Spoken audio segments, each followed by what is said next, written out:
La carta de Pablo a los Filipenses. La iglesia en Filipos fue la primera comunidad de Jesús que Pablo fundó en Europa Oriental, y esa historia se nos cuenta en Hechos capítulo 16. Filipos era una colonia romana en la antigua Macedonia, estaba llena de soldados retirados y era conocida por su nacionalismo patriótico. Así que, allá, Pablo tuvo resistencia cuando anunciaba que Jesús es el verdadero rey del mundo. Después de que Pablo salió de allá, aquellos que se hicieron seguidores de Jesús continuaron sufriendo resistencia, incluso persecución, pero siguieron siendo una comunidad vibrante, fiel al camino de Jesús. Pablo envió esta carta desde una de sus muchas prisiones y lo hizo por una razón muy práctica. Los filipenses habían enviado a uno de sus miembros, Epafrodito, para llevarle un regalo monetario a Pablo para su sostenimiento en la prisión. Pablo envió esta carta de regreso con Epafrodito para decir gracias y para hacer mucho más que eso. El diseño de esta carta no desarrolla una sola idea de principio a fin, como muchas de las otras cartas de Pablo. Más bien, Pablo ha reunido una serie de ensayos cortos, reflexivos o bocetos, y todos giran alrededor del centro de gravedad de esta carta, un poema en el capítulo 2. Este recuenta artísticamente la historia de la encarnación del Mesías, su vida, muerte, resurrección y exaltación. Luego, en cada uno de los bocetos, Pablo tomará palabras o ideas claves de ese poema para mostrar que el vivir como cristiano significa ver tu propia historia como una expresión viva de la historia de Jesús. Así que Pablo inicia la carta con una oración de acción de gracias y agradece a Dios por la generosidad de los filipenses por su fidelidad y expresa su confianza de que la obra transformadora que Dios ha empezado en ellos continuará mostrándose en más de esas hermosas expresiones de fidelidad y amor. Y Pablo luego se enfoca en la preocupación más obvia de ellos en ese momento, que es su condición en la prisión. Estar en una prisión romana no era algo fácil, pero paradójicamente había resultado en algo bueno para extender las buenas nuevas acerca de Jesús. Todos los guardias romanos, los administradores, todos saben que Pablo está en prisión por anunciar a Jesús como el Señor resucitado. Y su aprisionamiento ha inspirado confianza en otros cristianos para hablar de Jesús más abiertamente. Y Pablo es optimista de que será liberado de la prisión. Pero es posible que sea ejecutado. Y mientras reflexiona en esto, dice que realmente no sería tan malo, porque para mí, dice Pablo, vivir es el Mesías y morir es ganancia. Para Pablo, su vida en el presente y en el futuro es definida por la vida y el amor de Jesús por él. Así que, si es ejecutado, eso quiere decir que estará con Jesús, lo que sería grandioso para él. Y si es liberado, significa que puede seguir trabajando para empezar más comunidades de Jesús, lo que sería mejor para las demás personas. Y esto es lo que él espera que suceda. Y nota cómo funciona este flujo de pensamiento. Morir por Jesús no es el verdadero sacrificio para Pablo. Más bien, es permanecer vivo para servir a otros. Así que esa es la manera de Pablo de participar en la historia de Jesús. Sufrir para amar a otros más que a sí mismo.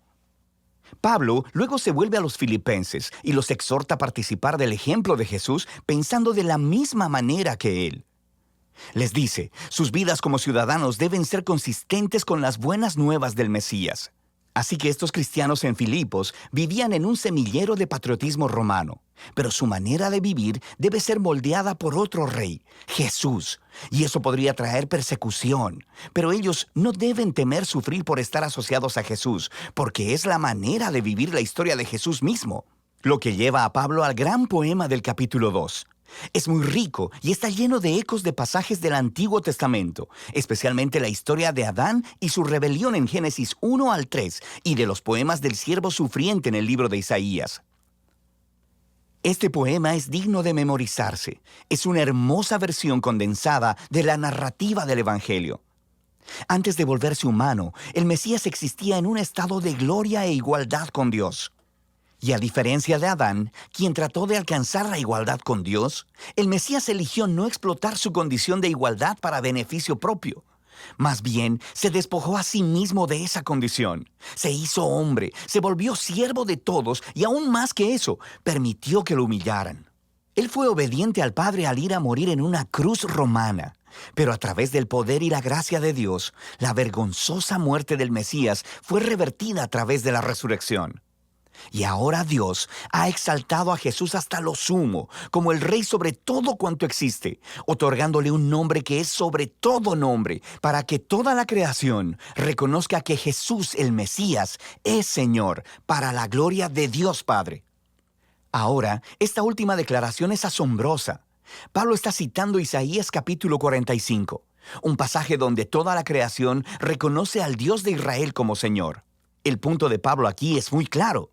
En el Jesús crucificado y resucitado, descubrimos que el único y verdadero Dios de Israel consiste en Dios el Padre y el Señor Jesús. Así que para Pablo, este poema expresa su convicción acerca de quién es Jesús. Y hace algo más. Ofrece el ejemplo de Jesús como una manera de vivir que sus seguidores deben imitar. De manera que por esta razón, Pablo continúa inmediatamente contando dos historias. Primero, acerca de Timoteo y luego sobre Epafrodito, porque ambas son ejemplos de personas que están viviendo la historia de Jesús. Timoteo es como Jesús, porque él está constantemente preocupado por el bienestar de otras personas, más que por el suyo. Y Epafrodito, a quien los filipenses enviaron con su regalo, terminó arriesgando su vida para servir a Pablo en la prisión. Se enfermó tanto que casi murió tratando de ayudar a Pablo, pero Dios tuvo misericordia de él y de Pablo al librarlo de perder un amigo. El punto de Pablo aquí es que este tipo de personas son ejemplos vivos de la historia de Jesús y son dignos de imitar. Luego, Pablo se vuelve hacia su propia historia como ejemplo. Esos cristianos que habían estado demandando la circuncisión de los cristianos no judíos, recuerda su carta a los Gálatas, todavía están causándole problemas a Pablo. Le siguen recordando de su pasado cuando solía perseguir a los seguidores de Jesús, cuando intentaba mostrar su rectitud delante de Dios con su celosa obediencia de las leyes de la Torá. Pero al igual que Jesús, Pablo ha desechado todo ese estatus y privilegio. Él considera todo eso como basura, y la palabra que él usa es de hecho mucho menos cortés. Él está despojándose de todo para hacerse un siervo al igual que Jesús, para participar de sus sufrimientos y de su amor sacrificial. Y hace todo esto esperando que el amor de Cristo lo sostenga hasta la muerte y hasta la resurrección.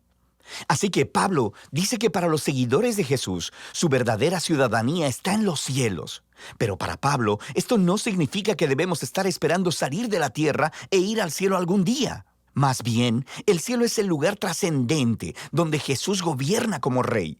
Y él dice, esperamos ansiosamente que nuestro Rey Salvador venga de ahí y regrese, para traer su reino de justicia sanadora y de amor transformador, para producir una nueva creación. Luego, Pablo reta a los filipenses a seguir viviendo la historia de Jesús. Él primero se dirige a dos mujeres líderes prominentes en la iglesia que trabajaron junto a Pablo, y ellas tienen alguna clase de conflicto. Así que Pablo les ruega que sigan el ejemplo de humildad de Jesús, que se reconcilien y sean unificadas. Pablo luego exhorta a los filipenses a no rendirse al temor, sino que a pesar de la persecución, expresen todas sus emociones y necesidades a Dios, quien les dará paz. Y esa paz, dice Pablo, viene al enfocar sus pensamientos en lo que es bueno, verdadero y amable.